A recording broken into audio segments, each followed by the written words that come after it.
संसार में हम रहें, संसार में रह करके हम अपने कर्तव्य पूरे करें, हंसी खुशी से रहें, अच्छी तरीके से रहें, लेकिन इसमें इस कदर व्यस्त न हो जाएं, इस कदर फंस न जाएं कि हमको अपने जीवन के उद्देश्यों का ध्यान ही नहीं रहे। अगर हम फंसेंगे तो मरेंगे। आपने तो बंदर का किस्सा सुना होगा जो अफ्रीका में पाया जाता है, शिम्बून, और जिसके बारे में ये कहा जाता है कि शिकारी लोग उसको चने, मुट्ठी भर चने का लालच देकर के उसकी जान ले लेते हैं। लोहे के घड़े में चने भर दिए जाते हैं और शिम्बून उस चनों को खाने के लिए आता है, मुट्ठी बांध लेता है। मुट्ठी को निकालना चाहता है तो मुट्ठी निकलती नहीं है, जोर लगाता है तो अभी नहीं निकलती। इतनी हिम्मत नहीं होती कि मुट्ठी को खाली कर दे, छोड़ दे, हाथ को खींच ले, लेकिन वो मुट्ठी को छोड़ना नहीं चाहता है। छोड़ने को न चाहने का परिणाम ये होता है कि हाथ बाहर निकलता नहीं, और शिकारी आता है, उसको मार काट के ख़त्म कर देता है, उसकी चमड़ी को उखाड़ लेता है। हमारा आपकी स्थिति भी ऐसी है जैसे अफ्रीका के शिम्बून बंदरों जैसी। हम लिप्साओं के लिए, लालसाओं के लिए, वासनाओं के लिए, तृष्णा के लिए, अहंकार की पूर्ति की तरीके से मुट्ठी पकड़ करके बंदरों की तरीके से फंसे रहते हैं और अपने जीवन संपदा का विनाश कर देते हैं। इससे हमको बाज आना चाहिए और अपने आप को इनसे बचाने के लिए कोशिश करनी चाहिए। हमको अपनी क्षुद्रता को त्याग करना है। क्षुद्रता को अगर हम त्याग कर देते हैं तो हम कुछ खोते नहीं हैं, हम कमाते ही कमाते हैं।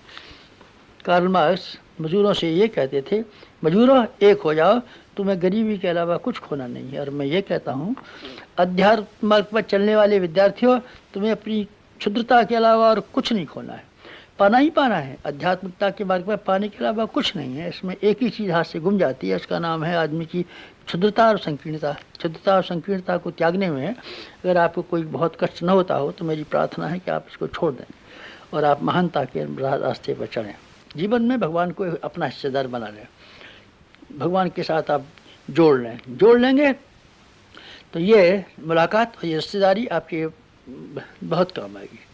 गंगा ने अपने आप को हिमालय के साथ में जुड़ा रखा। गंगा का और हिमालय का तालमेल और उसका रिश्ता नाता ठीक बना रहा और हमेशा गंगा का पानी खर्च करती रही, लेकिन पानी की कमी नहीं पड़ने पाई।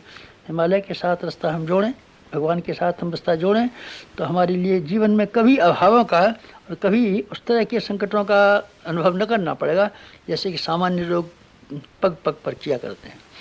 गंगा का पानी सूखा नहीं, लेकिन नाले का सूख गया। उसने किसी महान सत्ता के साथ संबंध मिलाया नहीं। बाढ़ का पानी आया और छलने लगा, बाढ़ का पानी सूखा, नाला सूख गया। 9 महीने सूखा पड़ा रहा, बरसाती नाला 3 महीने में सूखा पड़ा, लेकिन गंगा युगों से बहती चली आ रही है, कभी भी सूखने का नाम नहीं लिया।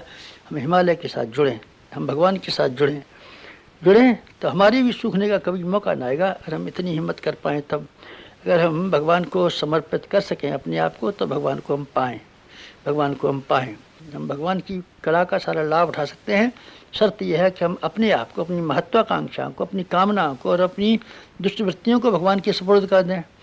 हम भगवान के साथ में अपने आप को इसी तरीके से जोड़ें जैसे कठपुतली, जैसे पतंग और जैसे बांसुरी।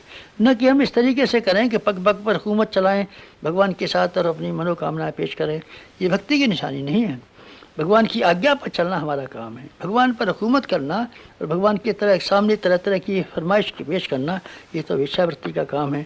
हम में से किसी की भी उपासना लौकिक कामनाओं के लिए नहीं, बल्कि भगवान की साझेदारी के लिए, भगवान को स्मरण रखने के लिए, भगवान के आज्ञानुवर्ती होने के लिए और भगवान को अपना समर्पण करने के उद्देश्य से उपासना होनी चाहिए। अगर आप ऐसी उपासना करेंगे तो मैं आपको विश्वास दिलाता हूँ उपासना सफल होगी।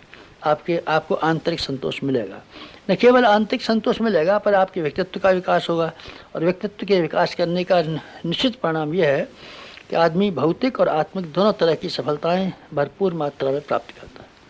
मेरा आपसे अनुरोध ये है कि आप हंसती हंसाती ज़िंदगी जिएँ, खिलती खिलाती ज़िंदगी जिएँ, हल्की फुल्की ज़िंदगी जिएँ। हल्की फुल्की ज़िंदगी जिएंगे तो आप जीवन का सारा आनंद पाएंगे। अगर आप घुसेंगे तो आप नुकसान पाएंगे। आप अपने कर्तव्यों को पूरा करने के लिए ज़िंदगी को जिए, हंसी खुशी से जिए।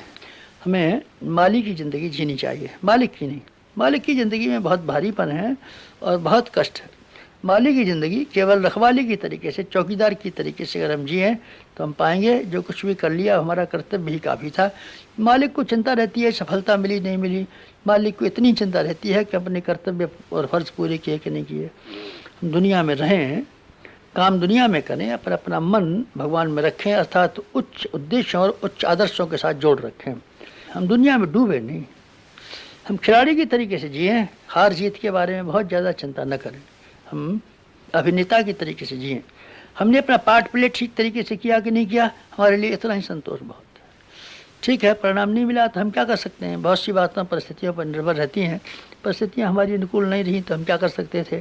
कर्तव्य हमने अपना पूरा किया, बहुत हमारे लिए बहुत। इस दृष्टि से अगर आप जिएंगे तो आपकी खुशी को कोई छीन नहीं सकेगा, और आपको इस बात की परवाह नहीं मिलेगी कि जब कभी सफलता मिले तब आपको प्रसन्नता हो। 24 घंटे आपको खुशी से जीवन जी सकते हैं। जीवन की सार्थकता सफलता का यही तरीका है। समाप्त।